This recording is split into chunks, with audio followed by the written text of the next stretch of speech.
Halo pemirsa, apa kabar Anda hari ini? Langsung dari studio IDX Channel Jakarta, saya Prasetyo Wibowo kembali hadir dalam Market Review, program yang mengupas isu-isu yang menjadi penggerak ekonomi Indonesia. Live streaming kami bisa Anda saksikan juga di idxchannel.com. Dan langsung saja kita mulai Market Review selengkapnya.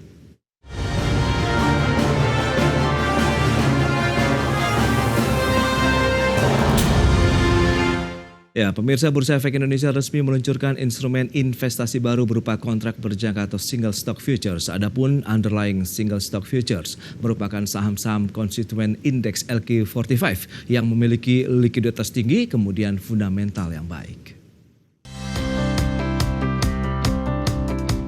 PT Bursa Efek Indonesia bersama Self-Regulatory Organization yang terdiri dari PT Clearing Penjaminan Efek Indonesia dan PT Kustodian Sentral Efek Indonesia dengan dukungan Otoritas Jasa Keuangan telah menyelenggarakan grand launching produk derivatif baru yaitu kontrak berjangka saham atau lebih dikenal dengan Single Stock Futures atau SSF. Single Stock Futures sendiri merupakan perjanjian atau kontrak antara dua belah pihak untuk menjual atau membeli suatu saham dengan harga yang disepakati sebelumnya dalam jangka waktu yang telah ditentukan. Direktur Utama PT Bursa Efek Indonesia, Iman Rahman, mengatakan kehadiran Single Stock Future akan melengkapi varian investasi bagi masyarakat, khususnya pada produk derivatif yang selama ini dimiliki Bursa Efek Indonesia. Iman juga meyakini kehadiran single stock futures akan mampu memberikan dampak positif bagi likuiditas pasar, mengundang lebih banyak investor baru dan menciptakan peluang untuk meningkatkan kualitas perdagangan. Kami percaya kehadiran single stock futures akan mampu memberikan dampak positif ke depannya bagi likuiditas pasar, mengundang lebih banyak investor baru, dan menciptakan peluang bagi semua pihak yang terlibat di pasar modal untuk meningkatkan kualitas daripada perdagangan. Sementara itu, SSF menggunakan anggota indeks LQ45 sebagai konstituen underlying yang merupakan 5 saham liquid dan memiliki fundamental baik, yaitu BBRI, BBCA, MDKA, TLKM, dan ASII. Sedangkan bagi investor yang ingin bertransaksi SSF dapat membuka rekening derivatif di perusahaan sekuritas anggota bursa yang telah memperoleh izin sebagai AB derivatif. Jakarta, Tim Liputan IDX Channel.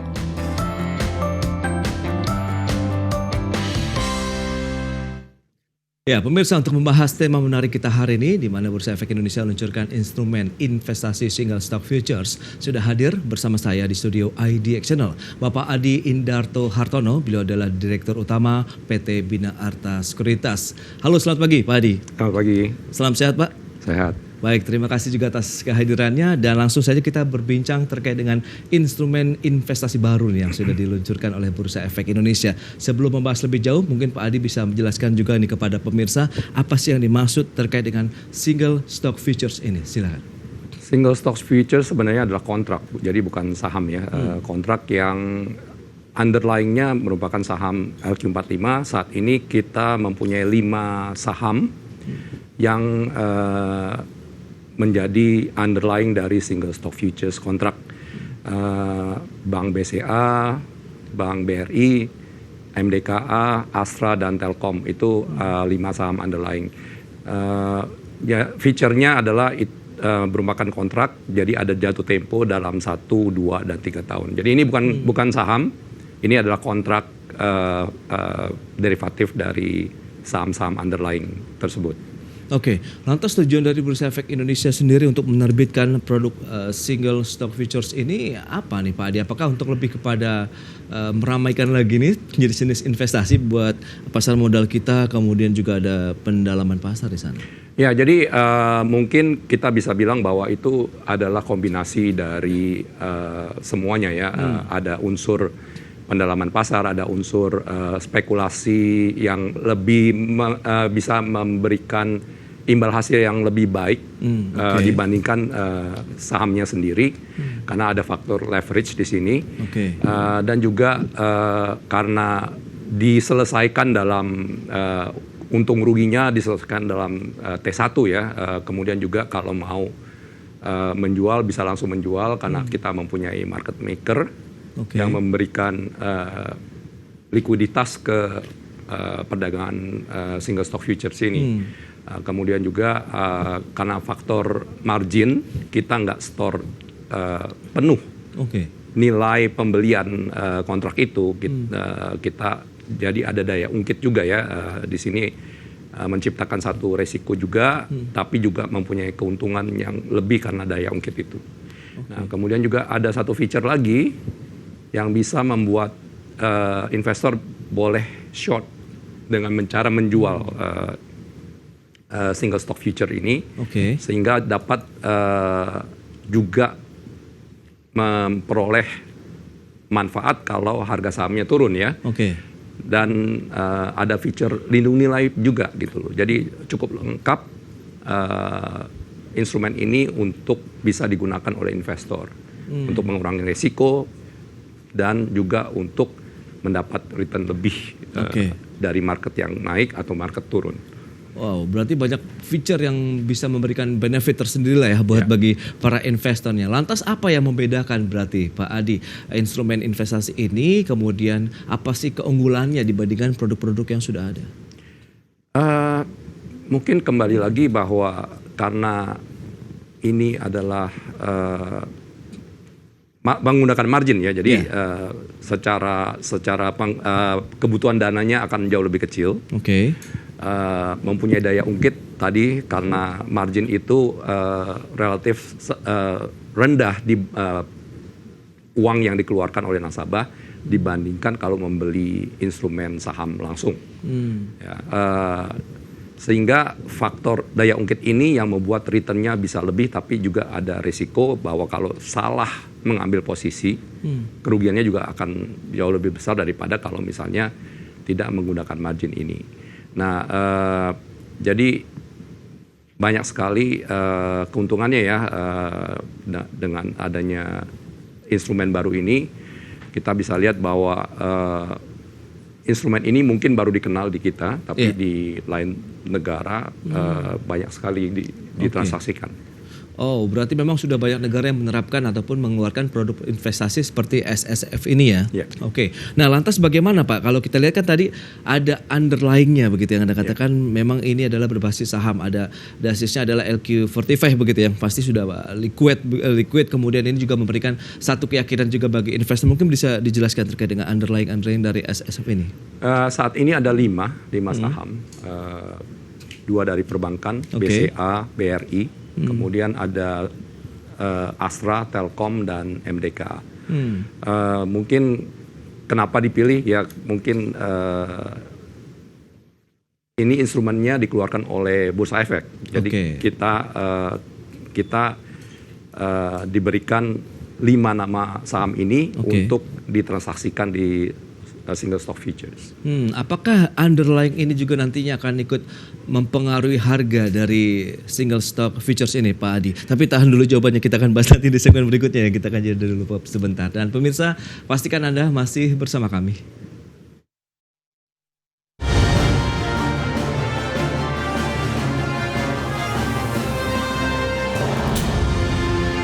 Ya, terima kasih Anda masih bergabung bersama kami dalam Market Review, pemirsa, dan berikut ini kami sampaikan data terkait dengan manfaat dari investasi single stock futures itu apa saja. Selengkapnya bisa Anda saksikan di layar televisi Anda. Yang pertama, ini adalah sarana lindung nilai portofolio Anda, para investor atau hedging begitu ya. Kemudian leveraging juga ini menjadi salah satu manfaat dari SSF yang baru saja di launch begitu oleh Bursa Efek Indonesia. Kemudian yang ketiga adalah realisasi keuntungan yang lebih cepat. Dan yang keempat, modal transaksi yang lebih kecil. Itu dia beberapa benefit dari single stock futures. Dan berikutnya underlying dari SSF itu apa saja. Tadi sempat dimention juga oleh Pak Adi, ada Bank BRI, kemudian Bank BCA, MDKA, kemudian Telkom, dan juga ASII atau Astra International. Baik, kita akan lanjutkan kembali perbincangan bersama dengan Bapak Adi Indarto Hartono, Direktur Utama PT Bina Arta Sekuritas. Baik, Pak Adi, nah bicara mengenai beberapa manfaat yang tadi sudah disampaikan begitu. Ada hedging, leveraging, kemudian realisasi keuntungan yang lebih cepat dan modal transaksi yang lebih kecil. Mungkin kalau kita bisa jabarkan satu persatu ini, apa sih sebenarnya yang bisa dirasakan bagi para investornya kalau sudah berinvest di SSF ini? Bisa lihat bahwa dengan adanya produk ini investor tidak harus long only, artinya tidak hanya kalau beli saham dengan ekspektasi bahwa harganya akan naik ya. Tapi mereka pun dapat memperoleh keuntungan kalau misalnya harga saham turun. Mereka misalnya memprediksi harga saham turun, mereka bisa short instrumen ini yang saat ini kan short itu belum dapat ditransaksikan di bursa efek, tapi untuk SSF mereka bisa lakukan short. Karena ini bukan saham, ini kontrak, mereka bisa short kontraknya.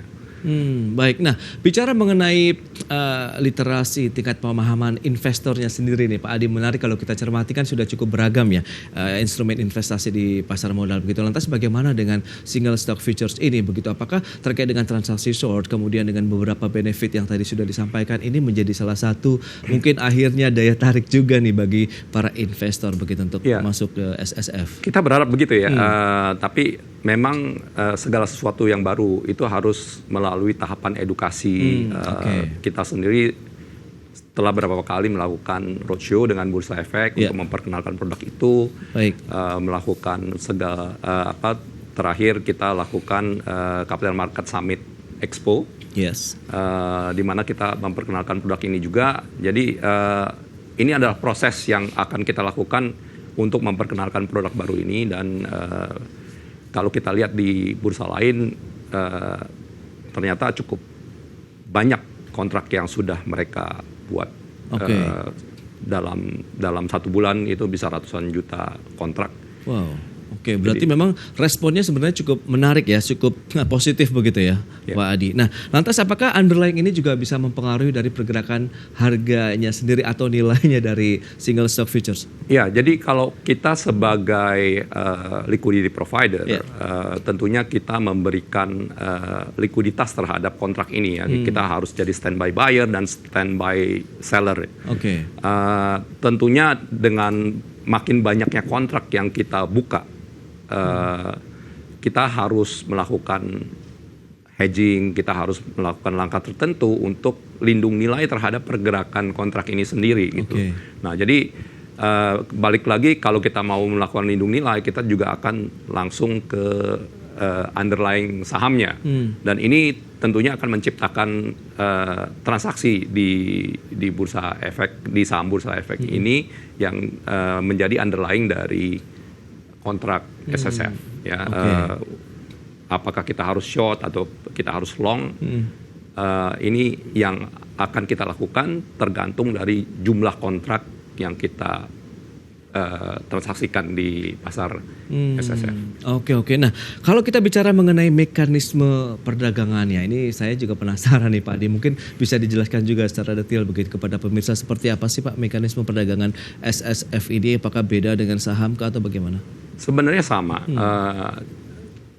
cuma awalnya aja. Dalam arti kita harus buka rekening khusus derivatif, dan di situ karena ada margin, jadi kita meminta nasabah sebelum bertransaksi menyetor dulu ke rekening dana derivatif. Rekening dana ini ada di KPay. Ya, yang akan menjadi wasit sebenarnya. Bursa dan KPay akan menjadi wasit, di mana kalau nasabahnya untung, dana rekening derivatifnya akan dikreditkan sebesar keuntungannya. Hari ini untung, besoknya dikreditkan langsung dananya. Kemudian kalau rugi pun begitu, akan didebet oleh mereka. Nah, kalau kita bicara mengenai waktu ataupun jam perdagangannya sendiri, ini mengikuti juga jam bursa atau bagaimana Pak? Ada sama. Jadi bahkan selama pre-opening dan pre-closing kita tetap mentransaksikan single stock futures ini. Jadi jeda waktunya makan siang jam 12 hari biasa itu juga berlaku untuk single stock futures. Jadi kalau saya lihat bursa membuat feature produk ini sangat mirip dengan saham, tapi ini bukan saham, kontrak. Itu dia, mungkin ini menjadi satu hal yang memudahkan begitu karena tidak ada perbedaan yang cukup signifikan begitu ya Pak Adi saat kita berinvestasi di single stock futures ini dengan investasi saham lainnya begitu ya Pak Adi. Nah, bicara mengenai saya ataupun investor maupun pemirsa begitu, kalau mau berinvestasi di SFF harus bagaimana? Ada persyaratan khusus atau tidak nih Pak Adi? Tidak banyak syaratnya. Jadi seperti tadi saya udah jelaskan bahwa investor harus membuat rekening dana derivatif dan membuka account ya di AB anggota bursa yang sudah memperoleh izin untuk bertransaksi futures. Nah, kemudian selebihnya sudah ada online trading aplikasi, mau web based juga ada, mau phone based juga ada ya. Mereka bisa langsung bertransaksi setelah membuka rekening dan menyetor dana margin. Itu dia, simple ya sebenarnya. Cuman perbedaannya tadi harus ada setoran awal dulu untuk nanti transaksi marginnya begitu ya, Pak Adi. Kita mau transaksi saham kan juga sebenarnya harus, tetapi kan beda jumlah gitu. Kalau margin kan hanya sebagian kecil dari nilai transaksi yang kita buat ya. Jadi itu dia ya. Jauh lebih sedikit lah. Lebih sedikit. Awalnya. Itu dia, tadi ada beberapa benefit yang sudah disampaikan. Sebenarnya ini ya lebih simpel lah begitu ya kalau kita lihat begitu dengan beberapa persyaratan yang tadi sudah disampaikan Pak Adi. Baik, kita akan jeda lagi sebentar Pak Adi, kita akan bahas nanti lebih lanjut di segmen berikutnya, dan pemirsa kami akan segera kembali usai pariwara berikut ini.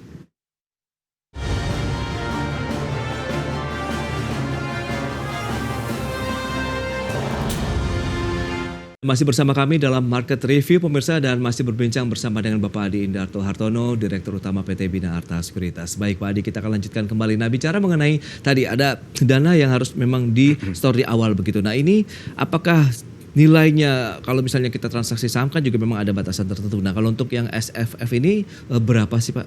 Jadi di liquidity provider kita membutuhkan penyetoran margin awal untuk bertransaksi ya. Besarnya margin awal itu 10% dari nilai kontrak yang akan nasabah buat. Jadi kalau jadi kalau misalnya nasabah mau bertransaksi banyak, tentunya nilai margin yang harus disetorkan harus lebih besar daripada kalau kita cuma mau bertransaksi satu kontrak. Jadi nasabah bisa memperkirakan sendiri berapa banyak mereka mau bertransaksi, itulah yang harus disetorkan di rekening marginnya sebanyak 10%. Nah biasanya kalau kita transaksi saham itu juga ada fee ya. Nah kalau SSF ini gimana? Jadi SSF ini dibuat sangat rendah fee-nya, hanya Rp1.000 per kontrak.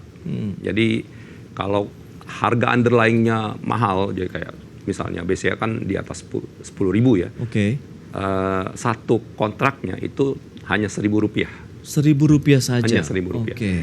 Mau yang nilai sahamnya 2.000, mau yang 5.000 atau 10.000, satu kontraknya tetap Rp1.000. Itu dia, berarti ya memang cukup murah lah ya kalau kita lihat begitu dengan nilai fee transaksi tadi yang sudah disampaikan oleh Pak Adi. Nah, lantas apakah peluncuran dari single stock futures ini juga menjadi bagian dari upaya Bursa Efek Indonesia, pelaku pasar modal untuk meningkatkan lagi pendalaman? Nah, kita bicara mengenai berarti kan ada beragam lagi nih jenis-jenis instrumen investasi yang ditawarkan kepada investor pasar modal Pak Adi. Ya, tentunya ini bagian dari pendalaman pasar ya, dengan menciptakan instrumen-instrumen baru yang membuat nasabah dapat melihat perspektif lain dari kondisi market. Jadi kalau dulu kan kita cuma bisa long only ya, jadi kita bisa cuma beli dan menunggu investasi kita memperoleh capital gain sebelum kita jual. Nah, kali ini kita memperoleh perspektif lain bahwa kita bisa juga jual dulu sebelum kemudian mendapat keuntungan karena harganya turun. Nah, satu feature yang mungkin kita jarang bahas adalah sebenarnya untuk lindung nilai ya. Jadi kalau misalnya kita memprediksi kita sudah punya portfolio itu kita prediksi nilainya akan turun ya karena pasarnya turun. Kita bisa hedging menggunakan single stock futures ini dengan melakukan short portfolio saham kita itu. Nah, kalau kejadiannya bahwa harga saham itu naik, artinya kita salah prediksi kan. Tapi tetap sebenarnya nilai asetnya tidak bergerak. Jadi walaupun misalnya kita benar pun sebenarnya nilai aset itu tidak akan bergerak karena ada kombinasi kerugian dari underlying tapi keuntungan dari kontrak saham. Nah ini menarik ya, berarti memang banyak sekali benefit-benefit atau manfaat yang bisa diraih oleh para investor begitu ya kalau mereka menanamkan dana mereka begitu di single stock futures sendiri. Nah, kalau kita bicara mengenai investornya, ada pembatasan tidak sih ataukah memang ini diperuntukkan untuk investor individu kah atau terbuka nih untuk institusi juga? Jadi sebenarnya terbuka. Baik untuk individu maupun institusi. Terutama institusi sebenarnya yang selalu mempunyai portfolio yang besar ya. Kalau kita lihat mereka itu pemain yang misalnya kalau sekali masuk ke pasar satu nama itu bisa ratusan lot, misalnya ribuan lot atau. Nah ini kalau mereka melihat bahwa harga saham yang mereka ada di portfolio itu akan turun, mereka biasanya tuh tidak bisa bergerak gitu loh, karena kalau mereka jual portfolionya akan susah untuk mereka kumpulkan lagi. Nah kalau dengan mereka menjual single stock futures kontraknya, ini mereka tidak kehilangan portfolionya, tapi mereka bisa lindung nilai dengan kontrak ini. Nah terakhir nih Pak Hadi, lantas bagaimana optimisme Anda sendiri terkait dengan peluncuran dari single stock futures ini? Apakah bisa memberikan dampak terkait dengan likuiditas pasar, mengundang lebih banyak lagi investor begitu dan juga menciptakan peluang untuk meningkatkan kualitas dari perdagangan sendiri ini? Ya, sedikit banyak kita melihat bahwa ini memerlukan tahapan-tahapan edukasi yang lebih intensif karena satu instrumen baru. Tentunya kita ingin mengajak lebih banyak lagi investor untuk bergabung. Jadi kita melakukan edukasi, sering-sering melakukan roadshow dengan Bursa Efek juga untuk memperkenalkan produk ini. Tapi kalau secara teoritis produk ini sangat bermanfaat buat investor ya, bisa ada lindung nilainya dan ada faktor leverage yang bisa memberikan keuntungan lebih. Ya. Jadi memang dengan adanya faktor leverage ini ada risiko yang lebih ya, tapi tentunya dengan edukasi, dengan memperkenalkan setiap instrumen itu kayak dua mata pedang ya, bisa menguntungkan, bisa merugikan, tapi kalau kita analisanya benar, kemudian prediksinya tepat, tentunya faktor keuntungannya bisa jauh lebih besar daripada kita cuma berinvestasi di underlying. Itu dia, betul. Yang paling utama adalah memang edukasi dan peningkatan literasi lagi begitu ya dari para investor Indonesia. Baik, Pak Hadi, terima kasih banyak nih atas kehadirannya dan informasi yang luar biasa sekali sudah disampaikan terkait dengan launch produk baru begitu ya dari pasar modal kita terkait dengan single stock future. Dan pemirsa jangan beranjak dari tempat Anda karena sesaat lagi kami masih akan kembali dengan tema menarik lainnya terkait dengan mengurai masalah rantai pasok industri susu nasional. Kami segera kembali.